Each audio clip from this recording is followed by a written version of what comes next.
영준아, 이제 그만 포기해. 우리 같은 사람이 어디 가서 큰 돈을 구하겠어? 병실 침대에 누워있는 선희의 목소리는 너무나 작고 떨렸습니다. 하지만 영준은 고개를 저었습니다. 60년을 살아오면서 한 번도 포기해 본 적이 없었거든요. 선희야, 걱정하지 마. 내가 꼭 방법을 찾을 거야. 영준의 굳은 손이 아내의 말라버린 손을 꼭 잡았습니다. 30년 전 고향을 떠나 서울로 올라올 때도 이렇게 서로의 손을 잡고 약속했었죠. 함께라면 무엇이든 해낼 수 있다고 말입니다. 2025년 가을, 서울의 한 오래된 동네. 영준의 철물점은 아침부터 문이 삐걱거렸습니다. 영준 씨, 이 못 좀 봐줘. 이거 녹이 슬어서 못 쓰겠네. 아이고, 어머니. 그건 제가 새 걸로 드릴게요. 영준은 허리를 조심스럽게 펴며 굳은 미소를 지었습니다. 몇 년 전 허리를 다친 후로는 이런 간단한 동작도 조심해야 했거든요. 그의 삶은 늘 이렇게 삐걱거리는 문을 고치듯 작고 사소한 문제들을 해결하며 이어져 왔습니다. 젊은 시절 영준은 서울의 고층 빌딩들을 올리며 몸이 부서져라 일했습니다.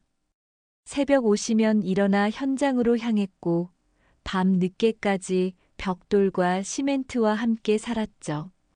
그때만 해도 꿈이 있었습니다. 언젠가는 자신만의 건설회사를 차릴 수 있을 거라고 믿었거든요.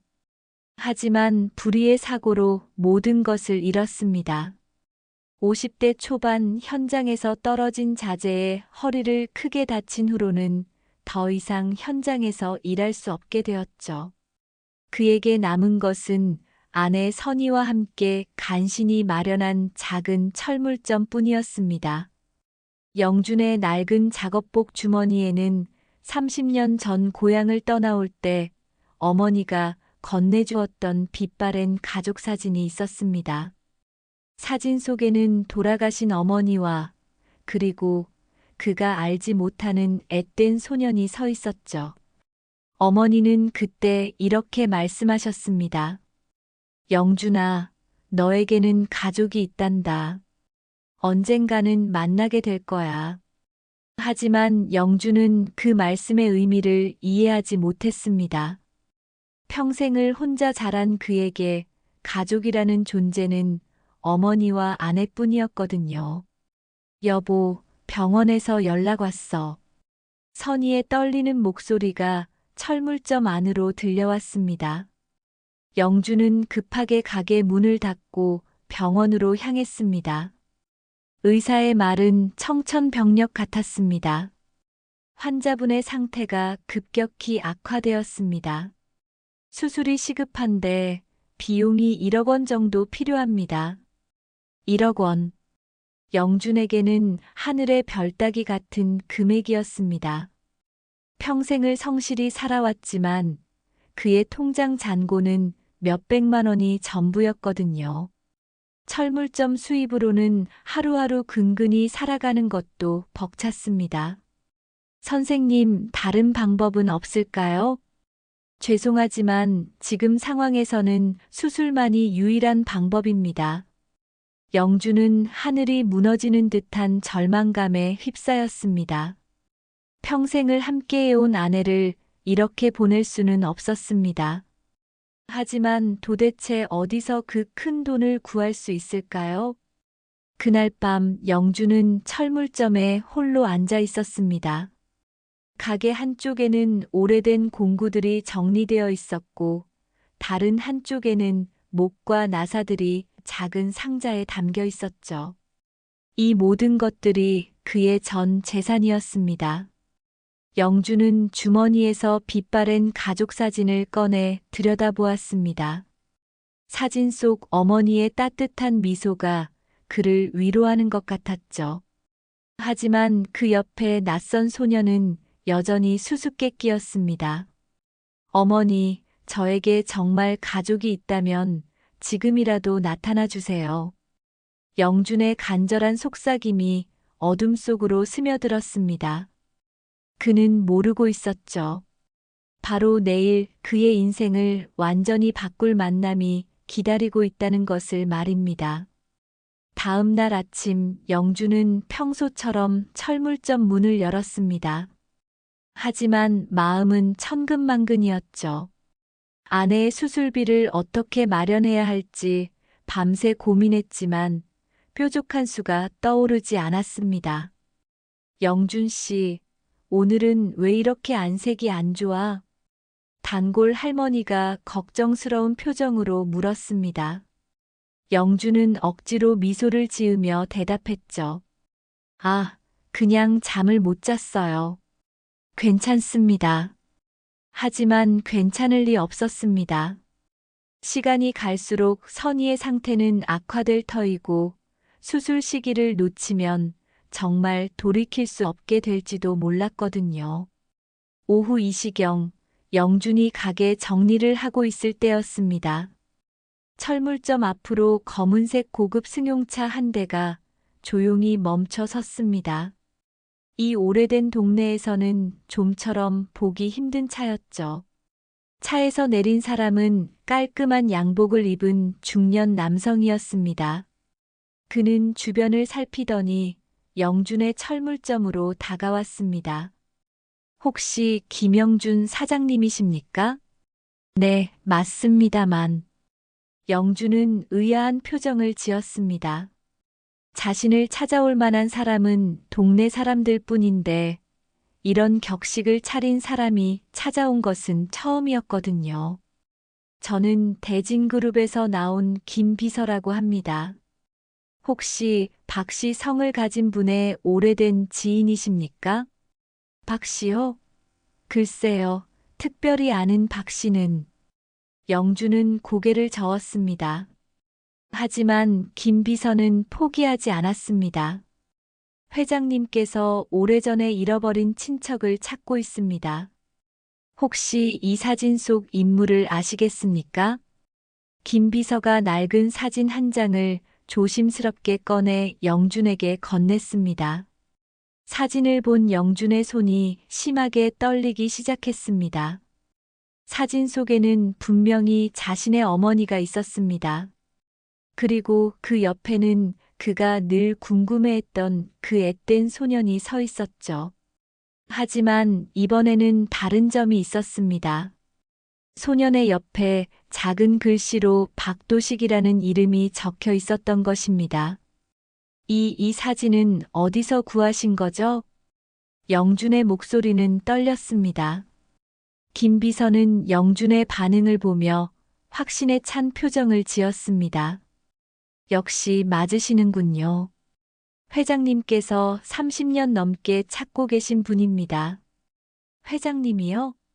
도대체 무슨 말씀이신지. 회장님께서는 교통사고로 기억을 많이 잃으셨습니다. 하지만 한 가지만은 분명히 기억하고 계시죠. 돌아가신 동생의 아들을 반드시 찾아야 한다고 말입니다. 김 비서의 설명을 들으며 영준은 점점 더 혼란에 빠졌습니다. 자신에게 삼촌이 있다는 것도, 그 삼촌이 대진그룹의 회장이라는 것도 믿기지 않았거든요. 죄송하지만 저는 평생 혼자 자랐습니다. 어머니 외에는 가족이 없었어요. 어머님께서 모든 것을 말씀하지 않으셨을 겁니다. 가족을 보호하기 위해서였죠. 김 비서는 또 다른 자료들을 꺼내 보였습니다. 영준의 출생신고서, 어머니의 혼인신고서, 그리고 박도식이라는 이름으로 된 여러 문서들이 있었습니다. 회장님께서는 사업 때문에 가족과 떨어져 지내시다가 교통사고를 당하셨습니다. 의식을 되찾았을 때는 이미 동생분이 돌아가신 후였고 조카인 당신의 행방도 알 수 없었던 거죠. 영준은 머리가 복잡했습니다. 갑자기 나타난 가족, 그것도 대기업 회장이라는 삼촌. 평생을 가난하게 살아온 자신에게는 꿈 같은 일이었습니다. 그런데 왜 지금에서야? 회장님의 건강이 많이 안 좋아지셨습니다. 시간이 별로 남지 않으셔서 더욱 간절히 가족을 찾고 계셨던 거죠. 그때 영준의 머릿속에 아내 선희가 떠올랐습니다. 1억 원의 수술비, 시급한 수술. 혹시 이것이 하늘이 내린 기회일까요? 회장님을 뵐 수 있을까요? 물론입니다. 지금 당장이라도 모시고 가겠습니다. 영주는 잠깐 망설였습니다. 평생을 성실하게 살아온 자신이 갑자기 부자 친척에게 의존한다는 것이 마음에 걸렸거든요. 하지만 선의를 생각하면 다른 선택의 여지가 없었습니다. 알겠습니다. 가보겠습니다. 영주는 철물점 문을 잠그고 김 비서를 따라 고급 승용차에 올랐습니다. 차는 조용히 출발했고 영주는 창 밖으로 지나가는 풍경을 바라보며 생각에 잠겼습니다. 과연 이 만남이 자신과 선희에게 희망이 될 수 있을까요? 아니면 또 다른 시련의 시작일까요? 영주는 주머니 속 가족 사진을 만지며 불안한 마음을 달랬습니다. 서울 중심가의 초고층 빌딩, 대진그룹 본사. 영주는 고급 승용차에서 내리며 목을 뒤로 젖혀 건물을 올려다봤습니다. 구름이 걸릴 정도로 높은 빌딩이었죠. 젊은 시절 자신이 짓던 건물들과는 차원이 다른 규모였습니다. 이쪽으로 오시죠. 김 비서의 안내를 받아 영주는 로비로 들어섰습니다. 화려한 대리석 바닥과 거대한 샹들리에, 그리고 정장을 깔끔하게 차려입은 직원들의 모습이 그를 압도했습니다. 영주는 자신의 낡은 작업복을 내려다보며 위축감을 느꼈죠. 회장님께서 최상층에서 기다리고 계십니다. 엘리베이터는 순식간에 50층까지 올라갔습니다. 문이 열리자 또 다른 세계가 펼쳐졌습니다. 넓은 복도 양쪽으로는 큰 회의실들이 있었고 끝쪽에는 회장실이라는 금색 명패가 붙은 거대한 문이 있었습니다. 회장님 모셔왔습니다. 김 비서가 문을 열자 넓은 회장실 안에서 한 노인이 천천히 일어났습니다. 70대 중반으로 보이는 그는 비록 나이가 들었지만 여전히 위엄 있는 모습이었습니다. 김영준. 박 회장은 영준을 보자마자 눈물을 글썽였습니다. 그리고 천천히 다가와 영준의 얼굴을 자세히 들여다봤습니다. 정말 우리 도연이를 닮았구나. 자네가 내 동생의 아들이었군. 회장님. 영준은 말문이 막혔습니다. 평생 가족이라고는 어머니와 아내뿐이었는데 갑자기 나타난 삼촌이라는 존재가 낯설기만 했거든요. 앉아라, 영준아. 아니, 이제는 조카라고 불러야겠구나. 박 회장은 영준을 소파로 안내했습니다. 그리고 낡은 앨범 하나를 꺼내 영준 앞에 펼쳤습니다. 이게 자네 아버지 도연이야. 나보다 5살 어렸지. 앨범 속에는 젊은 시절의 박 회장과 한 남성이 나란히 서 있는 사진이 있었습니다. 그 남성의 얼굴은 영준과 놀랄 만큼 닮아 있었죠. 아버지가 일찍 돌아가셔서 우리는 고아원에서 자랐다. 나는 운 좋게 사업에 성공했지만 도연이는 일찍 결혼해서 자네를 낳았지. 박 회장의 목소리에는 그리움과 후회가 섞여 있었습니다. 그런데 내가 사업 때문에 바쁘다는 핑계로 가족들과 소원하게 지냈어. 그러다가 교통사고를 당했고 의식을 되찾았을 때는 이미 도연이가 세상을 떠난 후였다. 그럼 어머니는 왜 아무 말씀도 안 하셨을까요? 도연이 아내, 그러니까 자네 어머니는 나를 원망했을 거야. 남편이 죽어가는데도 형은 나타나지 않았으니까. 영주는 복잡한 마음이었습니다. 어머니가 평생 혼자 고생하며 자신을 키워주신 이유를 조금씩 이해할 수 있을 것 같았거든요. 하지만 이제 자네를 찾았으니 모든 걸 보상해주고 싶다. 자네는 내 유일한 혈육이야. 박 회장은 영준의 손을 꼭 잡았습니다. 그의 손은 부드러웠지만 영준의 손은 평생의 노동으로 굳어 있었죠. 회장님, 사실 제가 도움이 필요해서. 영준은 용기를 내어 아내의 상황을 설명했습니다. 수술비, 시급한 수술, 자신의 절망적인 현실을 솔직하게 털어놓았죠. 그런 일이 있었구나. 당연히 도와줘야지. 박 회장은 즉시 김 비서에게 지시했습니다. 김 비서, 내일 당장 병원에 연락해서 최고의 의료진으로 수술을 진행하도록 해. 비용은 걱정하지 말고. 알겠습니다, 회장님. 영주는 감격에 겨워 눈물을 흘렸습니다. 하루 전까지만 해도 절망적이었던 상황이 이렇게 해결될 줄은 꿈에도 몰랐거든요. 고맙습니다, 회장님. 평생 은혜를 잊지 않겠습니다. 가족끼리 무슨 고마워할 일이 있나. 그런데 영준아, 이제 자네도 우리 회사에서 일해보지 않겠나? 저 같은 사람이 이런 큰 회사에서 일할 수 있을까요? 물론이다. 자네는 내 조카이자 이 회사의 일원이 될 자격이 충분해. 그때 회장실 문이 열리며 한 남성이 들어왔습니다. 40대 중반으로 보이는 그는 명품 정장을 입고 있었고 얼굴에는 오만한 표정이 떠 있었습니다. 아버지, 회의 시간인데 아직도.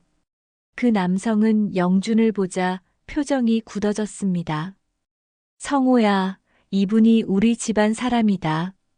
내 동생의 아들 영준이야. 박성호라고 소개된 그 남성은 영준을 위아래로 훑어보며 비웃는 듯한 미소를 지었습니다. 아, 그렇군요. 반갑습니다. 하지만 그의 악수는 차갑고 형식적이었습니다. 영준은 본능적으로 이 사람이 자신을 환영하지 않는다는 것을 느꼈죠. 성호야, 앞으로 영준이 우리 회사에서 일하게 될 거다. 잘 도와주길 바란다. 네, 아버지. 당연히 도와드리겠습니다. 박성호는 겉으로는 정중하게 대답했지만 그의 눈빛에는 경계심이 가득했습니다. 영준은 앞으로 평탄하지 않을 길을 예감했습니다. 며칠 후 영준은 대진그룹의 한 층에 마련된 사무실에 앉아 있었습니다. 명함에는 전무이사 김영준이라고 인쇄되어 있었지만 그 자리가 얼마나 어색한지 모를 일이었죠. 영준 씨, 이 보고서들을 검토해 주세요. 비서가 두꺼운 파일들을 가져다 놓았습니다. 하지만 영준에게는 그 내용들이 외국어처럼 어려웠습니다. 평생 몸으로 일해온 그에게 경영 용어들은 너무나 낯선 것들이었거든요. 한편 아내 선희의 수술은 성공적으로 끝났습니다. 최고의 의료진, 최고의 시설에서 치료받을 수 있게 된 것은 정말 다행이었죠.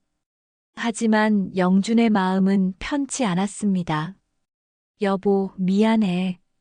당신 때문에 이렇게 큰 신세를 졌네. 병실에서 선희는 미안한 마음을 감추지 못했습니다. 영준은 아내의 손을 잡으며 말했죠. 무슨 소리야. 우리는 부부잖아. 당연한 일이야. 하지만 영준도 마음 한편으로는 부담을 느끼고 있었습니다. 갑자기 나타난 가족, 그리고 그들의 도움으로 해결된 위기. 이 모든 것이 꿈같이 느껴졌거든요. 그런 영준의 앞에 박성호가 나타났습니다. 영준 형, 시간 있으시면 잠깐 이야기 좀 할까요? 네, 물론입니다. 둘은 회사 근처 조용한 카페로 갔습니다. 박성호는 커피를 주문하며 영준을 관찰했습니다. 형은 정말 운이 좋으시네요. 무슨 말씀이신지. 갑자기 나타나서 회장님의 조카가 되고 전무이사 자리까지 얻으셨잖아요. 박성호의 말투에는 가시가 돋아 있었습니다. 영주는 불편함을 느꼈지만 침묵했습니다. 하지만 아시죠? 이 자리가 그냥 주어진 게 아니라는 걸. 책임도 따르고 능력도 필요해요. 저도 최선을 다하겠습니다. 최선이요? 형이 우리 회사 업무를 제대로 이해하고 계신가요? 박성호는 한 장의 서류를 꺼내 영준 앞에 놓았습니다. 이게 뭔지 아세요? 영준은 서류를 들여다봤지만 복잡한 숫자들과 용어들만 가득했습니다. 잘 모르겠습니다. 역시 그럴 줄 알았어요. 이건 우리 회사 분기별 손익 계산서예요. 전무이사라면 당연히 알아야 할 내용이죠. 영주는 얼굴이 빨갛게 달아올랐습니다. 박성호의 말이 틀리지 않았거든요. 성호 씨, 저는 아직 배우는 단계입니다. 시간을 주시면. 시간이요? 형, 비즈니스 세계에서 시간은 곧 돈이에요. 회장님이 형을 아끼시는 건 이해하지만 회사 직원들은 어떻게 생각할까요? 그 순간 카페 한쪽에서 대진그룹 직원들의 대화가 들려왔습니다. 저 사람이 새로 온 전무이사래. 갑자기 어디서 나타난 거야? 경력이 있나? 철물점 운영했다던데. 그게 무슨 경력이야. 혈연 관계라니까. 요즘은 그런 게 실력보다 중요한가 봐. 영주는 그들의 시선을 느끼며 위축되었습니다. 박성호는 그런 영준의 모습을 보며 만족스러운 표정을 지었죠. 들으셨죠? 이게 현실이에요. 형이 아무리 회장님의 조카라고 해도 직원들의 인정을 받으려면 실력을 보여야 해요. 그날 오후 영주는 중요한 회의에 참석해야 했습니다. 임원들이 모두 모인 자리에서 그는 철저히 소외감을 느꼈습니다. 영준 전무님, 이번 프로젝트에 대한 의견 좀 들려주세요. 한 임원이 물었지만 영준은 제대로 대답할 수 없었습니다. 그의 침묵이 길어지자 회의실 분위기는 어색해졌죠. 제가 좀 더 검토해보고 다음 회의 때 말씀드리겠습니다. 네, 알겠습니다. 하지만 임원들의 표정에서 실망감이 묻어났습니다. 박성호는 그런 상황을 지켜보며 속으로 미소를 지었습니다. 회의가 끝난 후 영주는 화장실에서 임원들의 대화를 들었습니다. 저 사람 정말 뭘 아는 게 있나? 회장님이 너무 성급하신 것 같아. 혈연이라고 해서 바로 임원 자리에 앉히시다니. 성호 상무가 얼마나 속상하겠어. 자기가 더 적임자인데. 영주는 가슴이 답답했습니다. 모든 사람들이 자신을 의심의 눈초리로 바라보고 있었거든요. 그날 밤 영주는 병원에서 선희와 함께 있었습니다. 아내는 많이 회복된 상태였지만 영준의 표정이 어둡다는 것을 눈치챘습니다. 여보, 무슨 일 있어? 얼굴이 안 좋은데. 아니야, 괜찮아. 하지만 선희는 영준을 너무 잘 알고 있었습니다. 회사에서 힘든 일이 있구나. 말해봐. 영준은 하루 종일 쌓인 스트레스를 아내에게 털어놓았습니다. 동료들의 시선, 자신의 무능함에 대한 자괴감, 그리고 박성호의 은근한 압박까지. 그럼 그만둬. 우리 원래대로 살자. 그럴 수는 없어. 당신 수술비만 해도 얼마인데. 바로 그때 병실 문이 열리며 박성호가 들어왔습니다. 그의 손에는 꽃다발이 들려 있었죠. 안녕하세요, 형수님. 수술 잘 받으셨다고 들었어요. 고맙습니다. 선희는 정중하게 인사했지만 영주는 경계심을 늦추지 않았습니다. 형수님, 실례가 안 된다면 잠깐 이야기 좀 할까요? 형은 잠시 밖에서 기다려주세요. 영주는 불안했지만 선희의 눈짓에 어쩔 수 없이 병실 밖으로 나갔습니다. 형수님, 솔직히 말씀드릴게요. 박성호는 의자를 선희 침대 가까이 당기며 앉았습니다. 형이 우리 회사에 적응하지 못하고 있어요. 아니, 적응할 수도 없을 거예요. 무슨 말씀이신지. 형수님도 아시잖아요. 형은 평생 현장에서 일하신 분이에요. 갑자기 대기업 임원이 될 수는 없어요. 박성호의 목소리는 차갑게 변했습니다. 더구나 이렇게 갑자기 나타나서 회장님의 돈을 노리고 접근한 거잖아요. 그런 게 아닙니다. 저희는 아니에요?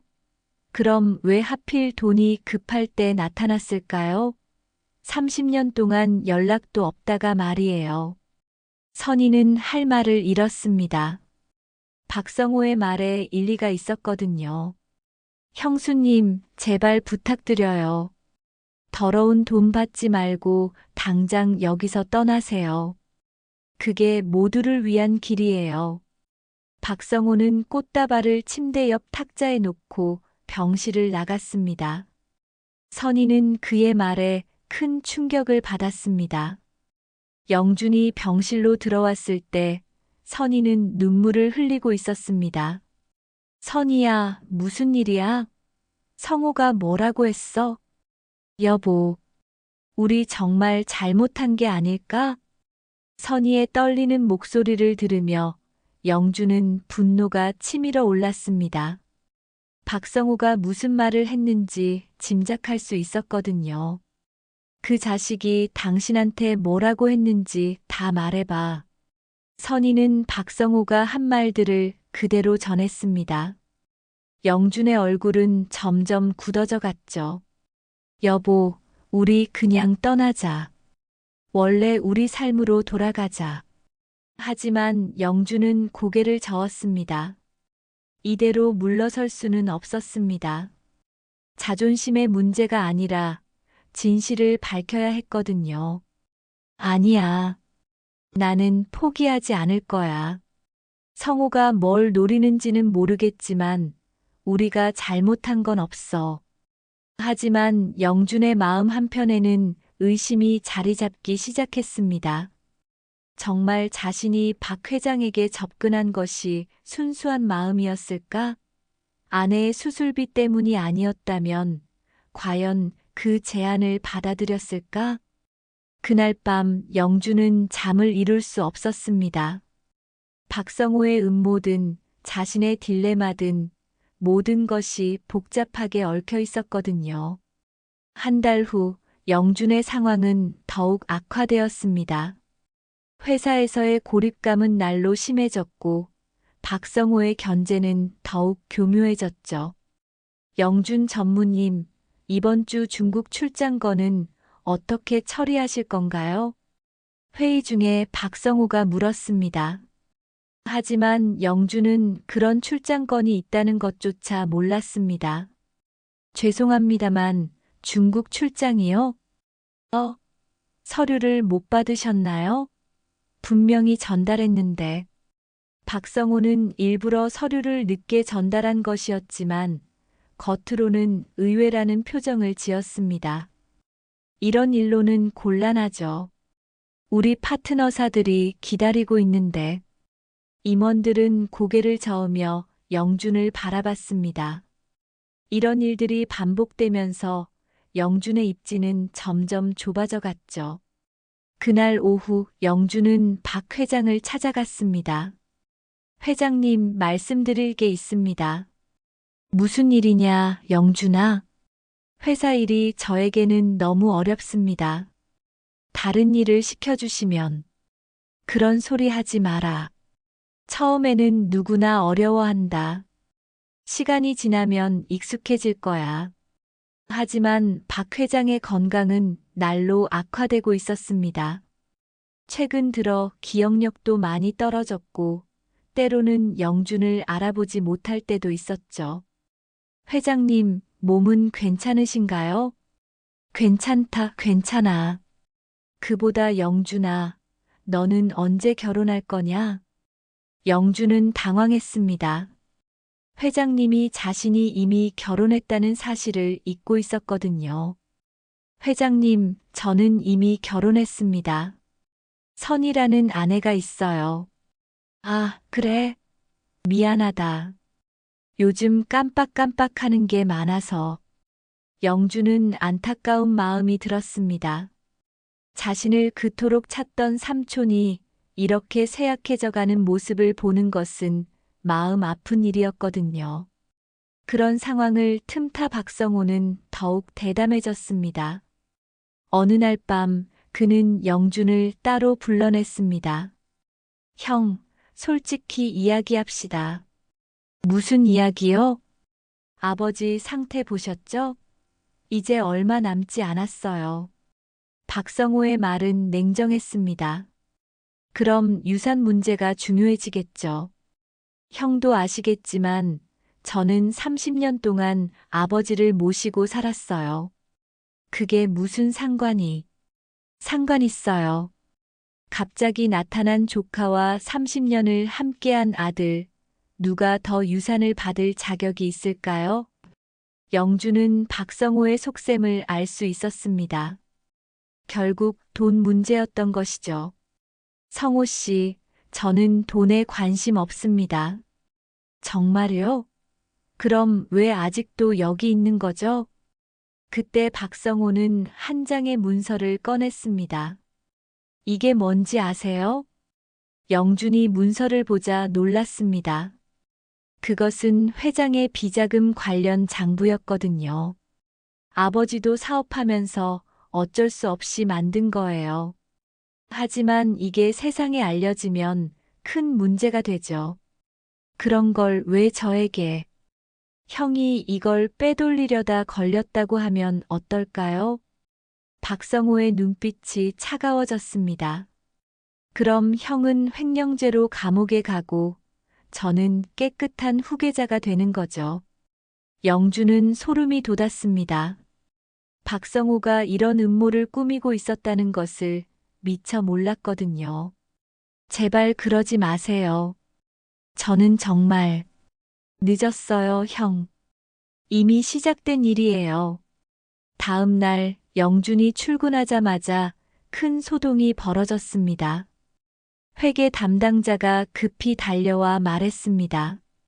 전무님, 큰일 났습니다. 회장님의 비자금 장부가 사라졌어요. 뭐라고요? 어제까지 분명히 금고에 있었는데 오늘 아침에 보니까 없어졌어요. 곧이어 박성호가 나타났습니다. 그의 표정은 심각했지만 눈빛에는 계획대로 되어간다는 만족감이 어려 있었죠. 이런 일이 생기다니. 혹시 누가 출입했는지 확인해 봤나요? 어제 저녁에 영준 전무님이 마지막으로 회계실에 들어가셨다고 합니다. 영준은 어이가 없었습니다. 자신은 그런 곳에 간 적이 없었거든요. 저는 회계실에 간 적이 없습니다. 그런데 출입 기록에는 전무님 카드로 되어 있어요. 박성호가 보안팀장에게 지시했습니다. 일단 경찰에 신고하기 전에 내부 조사부터 해봅시다. 영주는 절망적인 상황에 빠졌습니다. 모든 증거가 자신을 가리키고 있었고 아무도 자신의 말을 믿어주지 않았거든요. 그날 오후 박 회장이 이 소식을 듣고 영준을 불렀습니다. 영준아, 정말 내가 그런 일을 했니? 회장의 목소리에는 실망감이 가득했습니다. 회장님, 저는 정말 하지 않았습니다. 누군가 저에게 누명을 씌우고 있어요. 그럼 누가 그런 일을 하겠니? 성호는 30년을 나와 함께 했는데. 바로 성호가 그런 일을 했습니다. 저를 몰아내기 위해서요. 하지만 박 회장은 고개를 저었습니다. 치매 증상 때문에 상황 판단력이 흐려진 상태에서 그는 30년을 함께한 양아들을 더 신뢰했던 것이죠. 영준아, 너무 실망이다. 내가 그렇게 믿고 있었는데. 회장님, 제발 제 말을 믿어주세요. 하지만 박 회장은 영준을 외면했습니다. 그 순간 영준은 모든 것을 잃었다는 것을 깨달았습니다. 그날 저녁 영준은 병원에서 선희에게 모든 상황을 설명했습니다. 여보, 이제 정말 끝인 것 같아. 괜찮아. 우리는 원래 가진 게 없었잖아. 선희는 영준의 손을 잡으며 위로했지만 두 사람 모두 앞날이 막막했습니다. 영준은 회사에서 쫓겨났습니다. 박성호의 음모가 완벽하게 성공한 것이었죠. 비자금 장부 절도 혐의로 경찰 조사까지 받게 된 영준은 모든 것을 잃었습니다. 김영준 씨, 정말 장부를 훔치지 않으셨다는 건가요? 네, 정말입니다. 저는 그런 일을 하지 않았어요. 하지만 모든 증거는 영준을 가리키고 있었습니다. 출입 기록, 지문, 그리고 증인들의 증언까지. 박성호가 얼마나 치밀하게 준비했는지 알 수 있었죠. 경찰서에서 나온 영준은 갈 곳이 없었습니다. 회사에서는 출입 금지 처분을 받았고 박 회장마저 그를 외면했거든요. 여보, 이제 어떻게 해야 할까? 병원에서 선희는 남편의 굳은 표정을 보며 마음이 아팠습니다. 수술 후 많이 회복되었지만 아직 완전히 낫지는 않은 상태였거든요. 선희야, 미안해. 내가 욕심을 부린 것 같아. 무슨 욕심을 부렸다고 그래? 당신은 잘못한 게 없어. 하지만 영준은 자책하고 있었습니다. 혹시 자신이 정말로 돈에 눈이 멀어서 성급하게 행동한 것은 아닐까 하는 생각이 들었거든요.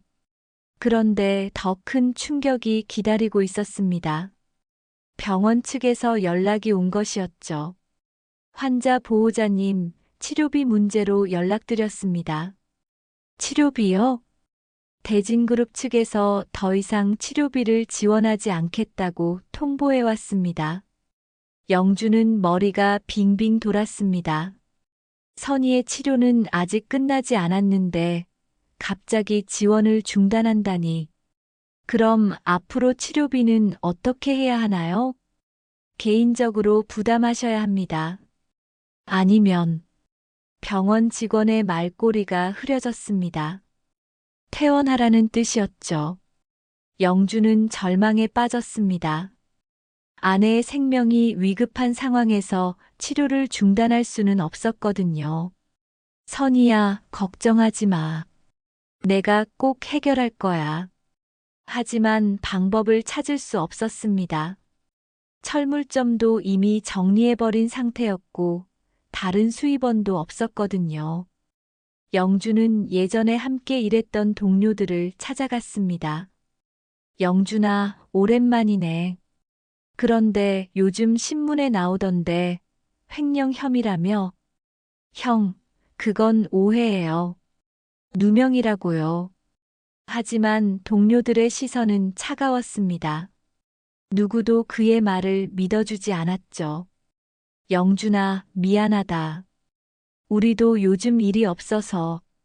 그래, 이해해. 괜찮아. 영준은 하나하나 문을 닫히는 것을 경험했습니다. 평생을 함께 일했던 동료들마저 그를 외면했거든요. 그날 밤 영준은 한강 둔치에 혼자 앉아 있었습니다. 강물이 검게 흘러가는 모습을 보며 지난 날들을 떠올렸습니다. 젊은 시절 건설 현장에서 구슬땀을 흘리며 일했던 날들, 선희와 함께 작은 철물점을 운영하며 소소한 행복을 느꼈던 시간들, 그리고 갑자기 나타난 가족이라는 희망과 그로 인한 배신감까지. 내가 뭘 잘못했을까? 영주는 하늘을 올려다보며 중얼거렸습니다. 평생을 성실하게 살아왔는데 왜 이런 시련을 겪어야 하는 걸까요? 그때 휴대폰이 울렸습니다. 선희에게서 온 전화였죠. 여보, 어디야? 빨리 병원으로 와봐. 왜? 무슨 일이야? 박성호라는 사람이 왔어. 당신한테 할 말이 있다고 해. 영주는 급히 병원으로 향했습니다. 병실 앞에서 박성호가 기다리고 있었죠. 형, 오셨네요. 무슨 일로 왔어요? 아, 형수님께 작별 인사를 드리러 왔어요. 박성호의 말에는 조롱의 기색이 담겨 있었습니다. 앞으로 치료비 지원이 중단될 텐데 어떻게 하실 건가요? 그건 내가 알아서 할 일이에요. 알아서 하시겠다고요? 형이 지금 무슨 능력이 있죠? 박성호는 비웃으며 말했습니다. 아, 그래도 다행이네요. 이제 더 이상 우리 집안에 피해를 주지 않을 테니까. 성호 씨, 당신이 진짜 비열한 사람이군요. 비열해요? 저는 그냥 현실적일 뿐이에요. 형처럼 철물점 운영하던 사람이 갑자기 대기업 임원이 된다는 게 말이 됩니까? 영주는 주먹을 꽉 쥐었습니다.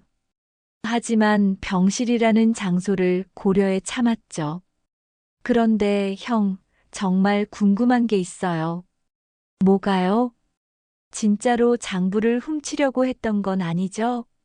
그냥 누명을 쓴 거죠? 박성호는 교묘한 미소를 지으며 물었습니다.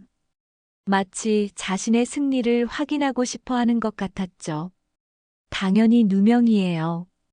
당신이 모든 걸 조작한 거잖아요. 증명할 수 있어요?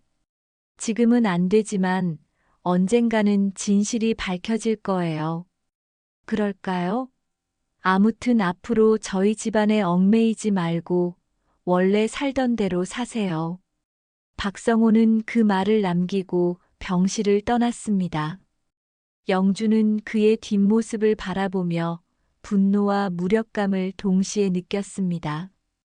여보, 괜찮아. 우리 다시 시작하면 돼. 선희는 남편을 위로했지만 두 사람 모두 앞날이 막막하다는 것을 알고 있었습니다. 그날 밤 영주는 병원 복도에서 밤을 새웠습니다.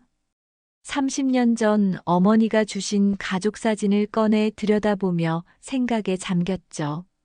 어머니, 제가 잘못 선택한 걸까요? 가족이라는 이름에 속아서 이런 일을 당하게 된 걸까요? 하지만 사진 속 어머니는 여전히 따뜻한 미소를 짓고 있을 뿐이었습니다. 절망에 빠진 영준에게 예상치 못한 방문자가 나타났습니다. 대진그룹의 김 비서였죠. 그는 조심스럽게 영준에게 접근했습니다. 영준 씨, 잠깐 이야기 좀 할 수 있을까요? 김 비서님, 무슨 일로? 여기서는 안 됩니다. 조용한 곳으로 가죠. 둘은 병원 근처 작은 찻집으로 갔습니다. 김 비서는 주변을 살피며 조심스럽게 말을 꺼냈습니다. 영준 씨, 제가 말씀드릴 내용은 절대 비밀이어야 합니다. 무슨 말씀이신지 회장님의 진짜 상태를 아세요? 김 비서의 표정은 심각했습니다. 회장님은 치매를 앓고 계십니다. 벌써 몇 년 전부터 시작되었어요. 영주는 충격을 받았습니다. 박 회장의 기억력이 나빠진 것은 알고 있었지만 치매라는 진단을 받은 줄은 몰랐거든요. 그래서 최근에는 판단력이 많이 흐려지신 상태예요. 특히 박성호 씨의 말에 크게 의존하고 계시죠. 그럼 성호가 회장님을 이용하고 있다는 말씀이세요? 그뿐만이 아닙니다. 김 비서는 더욱 낮은 목소리로 말했습니다. 박성호 씨는 회장님의 친아들이 아닙니다. 뭐라고요? 영주는 믿을 수 없다는 표정을 지었습니다. 회장님이 30년 전 교통사고를 당하셨을 때 기억을 많이 잃으셨어요. 그때 고아원에서 지내시면서 박성호를 양아들로 입양하셨던 거죠. 그런데 왜 아무도 그 사실을 말하지 않았습니까? 박성호 씨가 철저히 숨겨왔거든요. 회장님도 치매 때문에 그 기억이 명확하지 않고요. 김 비서는 몇 장의 서류를 꺼냈습니다. 이게 양자 입양 관련 서류들입니다. 그리고 이건 그는 또 다른 문서를 보여줬습니다. 회장님이 몇 년 전에 작성하신 유언장이에요. 치매 증상이 시작되기 전에 쓰신 거죠. 영준이 유언장을 읽어보자 놀라지 않을 수 없었습니다. 거기에는 영준을 정당한 상속자로 인정한다는 내용이 적혀 있었거든요. 하지만 박성호 씨가 이 유언장을 숨기고 있어요. 회장님도 치매 때문에 기억하지 못하시고요. 그럼 제가 누명을 쓴 것도 당연히 박성호 씨가 꾸민 일이죠. 영준 씨를 제거하려고 한 거예요. 영준은 분노와 안도감을 동시에 느꼈습니다. 자신이 결백하다는 것이 증명된 기분이었거든요. 그런데 김 비서님은 왜 이런 말씀을 해주시는 거죠? 저는 30년 동안 회장님을 모셔왔습니다. 진짜 회장님의 뜻이 무엇인지 알고 있어요. 김 비서의 눈에는 진실한 마음이 담겨 있었습니다. 회장님은 평생 동생분과 조카를 찾는 게 소원이었어요. 그런데 박성호 씨가 그 소원을 이용해서 자신의 이익만 챙기고 있는 거죠. 영주는 복잡한 마음이었습니다. 진실을 알게 된 것은 다행이었지만 이제 어떻게 해야 할지 막막했거든요. 그런데 이걸 어떻게 증명할 수 있을까요? 회장님은 저를 믿지 않으시는데 방법이 있습니다. 김 비서는 작은 녹음기를 꺼냈습니다. 박성호 씨가 자신의 계획을 털어놓는 장면을 녹음했어요.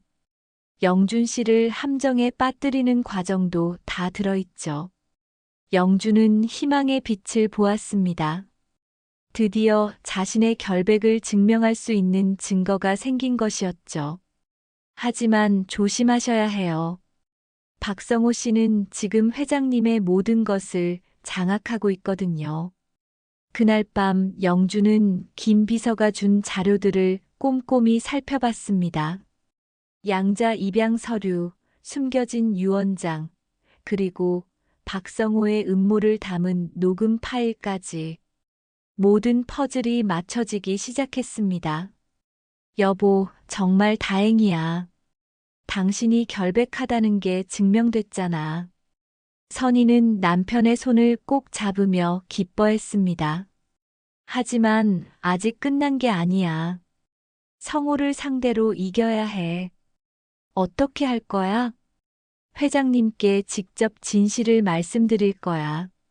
치매가 있으시더라도 분명히 이해하실 거야.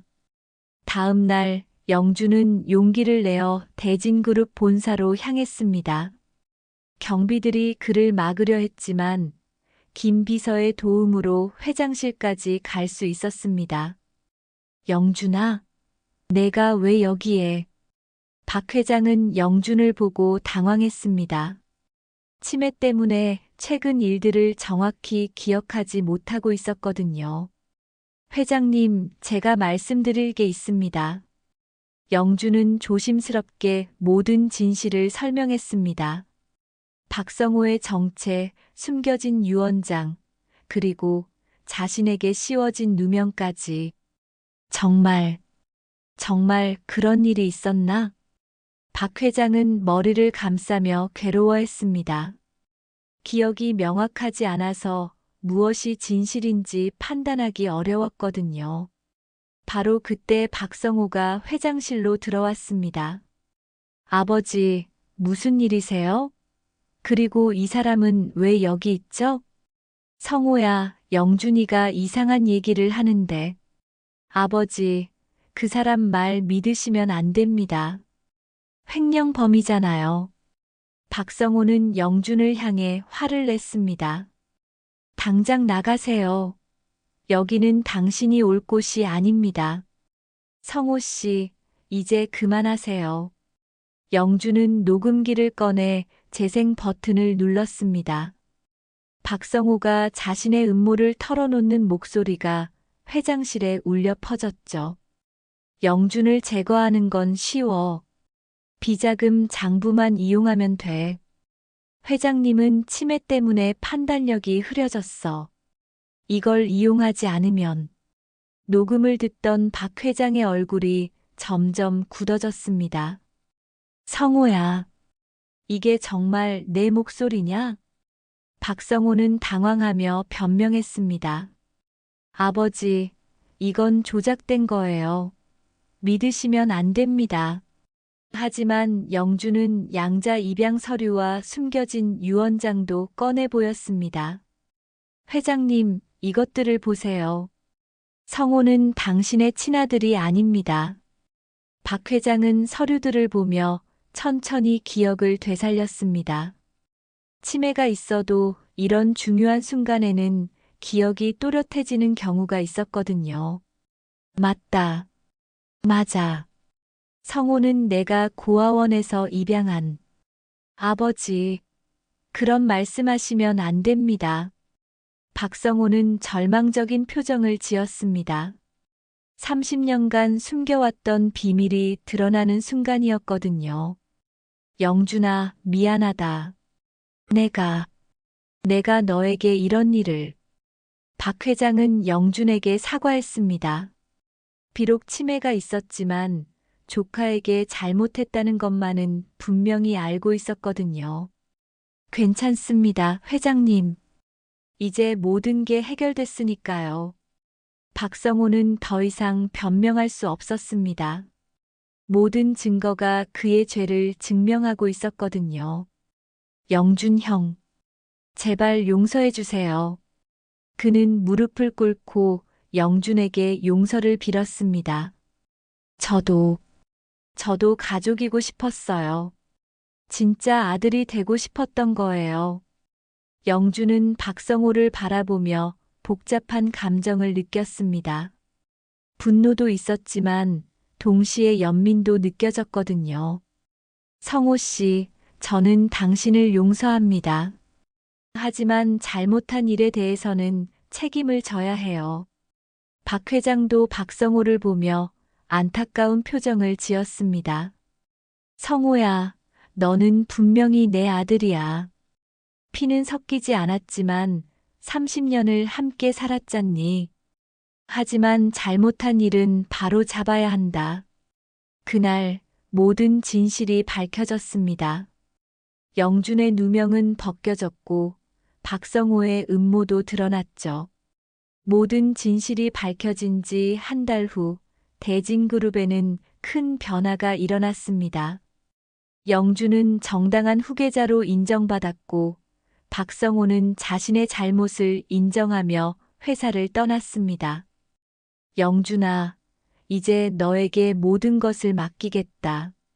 박 회장은 영준에게 회사의 경영권을 넘겨주었습니다. 치매 증상은 여전했지만 중요한 결정만큼은 또렷한 정신으로 내릴 수 있었거든요. 회장님, 저는 아직 부족한 점이 많습니다. 괜찮다. 시간이 지나면 배울 수 있어. 그보다는 마음가짐이 중요하지. 영준은 회장의 말을 가슴 깊이 새겼습니다. 자신이 평생 추구해온 성실함과 정직함이야말로 가장 중요한 덕목이라는 것을 깨달았거든요. 선의의 치료도 순조롭게 진행되었습니다. 최고의 의료진과 시설에서 치료받은 덕분에 건강을 완전히 회복할 수 있었죠. 여보, 정말 꿈 같아. 우리가 이런 날을 맞을 줄이야. 그러게 말이야. 하지만 이제 시작이야. 앞으로 할 일이 많아. 영준에게는 새로운 계획이 있었습니다. 단순히 회사를 경영하는 것이 아니라 자신과 같은 처지에 있는 사람들을 돕고 싶었거든요. 회장님, 제가 하고 싶은 사업이 있습니다. 무슨 사업이냐? 노인 복지 사업입니다. 어려운 환경에서 혼자 사시는 어르신들을 위한 사업 말입니다. 박 회장은 영준의 제안에 깊이 공감했습니다. 좋은 생각이다. 우리 같은 사람들이 그런 일을 해야지. 영준은 대진그룹의 일부 사업을 노인 복지에 투자하기 시작했습니다. 독거노인들을 위한 주거시설, 무료 급식 서비스, 그리고 의료 지원 프로그램까지 자신이 평생 경험했던 어려움을 바탕으로 진정으로 필요한 도움을 제공했죠. 어느 날 영준은 박성호를 찾아갔습니다. 그는 작은 아파트에서 혼자 지내고 있었습니다. 성호 씨, 어떻게 지내세요? 영준 형. 찾아와 주셔서 고맙습니다. 박성호는 많이 초라해진 모습이었습니다. 하지만 예전의 오만함은 사라지고 진심으로 반성하는 모습을 보였죠. 형, 정말 죄송합니다. 제가 너무 욕심을 부렸어요. 이제 다 지난 일이에요. 그보다 앞으로 어떻게 살 계획이세요? 작은 카페를 열어볼까 해요. 평범하게 살고 싶어요. 영주는 박성호에게 창업 자금을 지원해 주었습니다. 그의 진심 어린 반성을 보고 새 출발을 도와주고 싶었거든요. 형, 어떻게 이런 도움까지? 성호 씨도 우리 가족이잖아요. 혈연은 아니지만 30년을 함께 살았으니까요. 박성호는 눈물을 흘리며 고마워했습니다. 영준의 너그러운 마음이 그의 상처받은 마음을 치유해 주었거든요. 몇 달 후 영준과 선희는 고향을 찾았습니다. 박 회장도 함께였죠. 이곳이 내가 자란 곳입니다, 회장님. 그렇구나. 참 정겨운 곳이네. 그들은 영준의 어머니 산소를 찾아갔습니다. 30년 만에 형제가 함께 동생의 부인을 찾아뵙는 자리였죠. 어머니, 삼촌을 모시고 왔어요. 박 회장은 무덤 앞에서 오래도록 서 있었습니다. 치매 때문에 흐렸던 기억들이 이곳에서는 또렷해졌거든요. 도현이 아내, 미안하다. 내가 좋은 형이 되지 못했네. 회장님, 어머니도 이해하실 거예요. 어머니는 늘 가족의 소중함을 말씀하셨거든요. 그날 저녁 세 사람은 고향의 작은 식당에서 함께 식사했습니다. 영준아, 너는 정말 훌륭한 사람이 되었구나. 아닙니다. 저는 그냥 어머니와 아내가 가르쳐 준 대로 살았을 뿐이에요. 그게 가장 어려운 일이야. 성실하고 정직하게 사는 것 말이야. 박 회장은 영준을 보며 흐뭇해했습니다. 자신이 그토록 찾던 가족이 이렇게 훌륭한 사람으로 자라났다는 것이 자랑스러웠거든요. 1년 후 영준이 시작한 노인 복지 사업은 큰 성공을 거두었습니다. 많은 어르신들이 도움을 받았고 사회적으로도 큰 호응을 얻었죠. 여보, 정말 뿌듯해. 우리가 이런 좋은 일을 할 수 있게 되다니. 그러게 말이야. 어려웠던 시절이 있었기에 다른 사람들의 마음을 이해할 수 있는 것 같아. 선희는 남편과 함께 복지시설을 돌아보며 보람을 느꼈습니다. 어느 날 박성호가 운영하는 카페에서 영준 부부와 만났습니다. 형수님, 어서 오세요. 박성호는 밝은 표정으로 그들을 맞았습니다. 카페는 작지만 정성스럽게 꾸며져 있었고 손님들도 제법 있었죠. 성호 씨 사업 잘 되고 있네요. 네, 덕분에 보람 있게 살고 있어요. 형의 도움이 없었다면 불가능했을 일이죠. 세 사람은 함께 커피를 마시며 이야기를 나누었습니다. 과거의 아픈 기억들은 이제 용서와 화해로 치유되었거든요.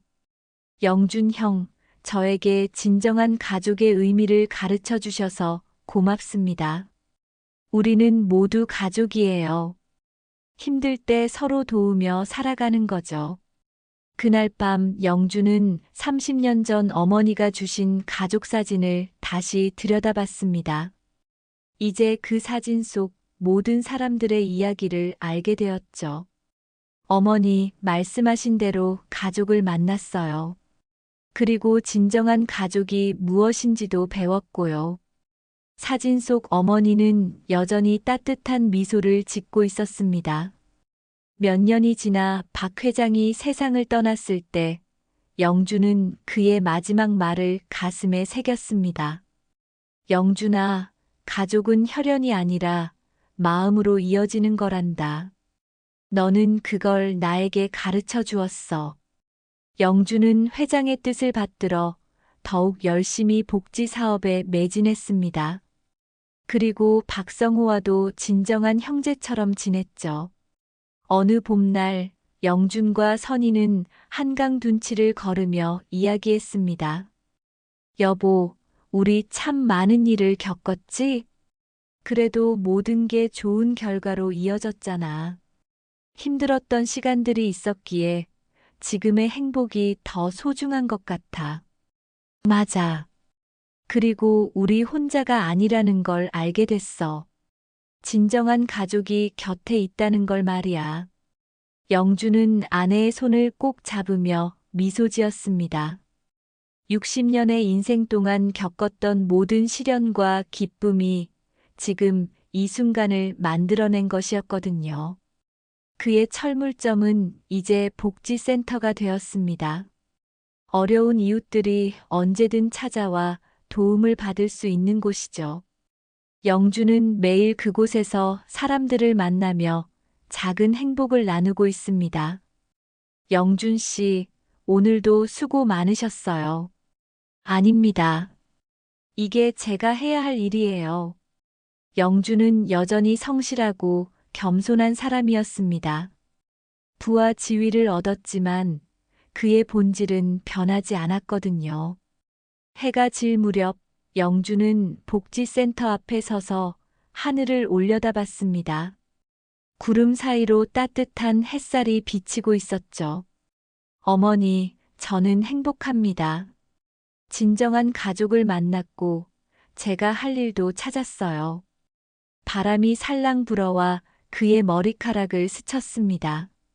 마치 어머니의 손길 같았죠. 영준의 새로운 인생은 이제 막 시작되었습니다. 가족과 함께, 이웃과 함께 따뜻한 마음으로 하루하루를 살아가는 평범하지만 소중한 일상이 그를 기다리고 있었거든요.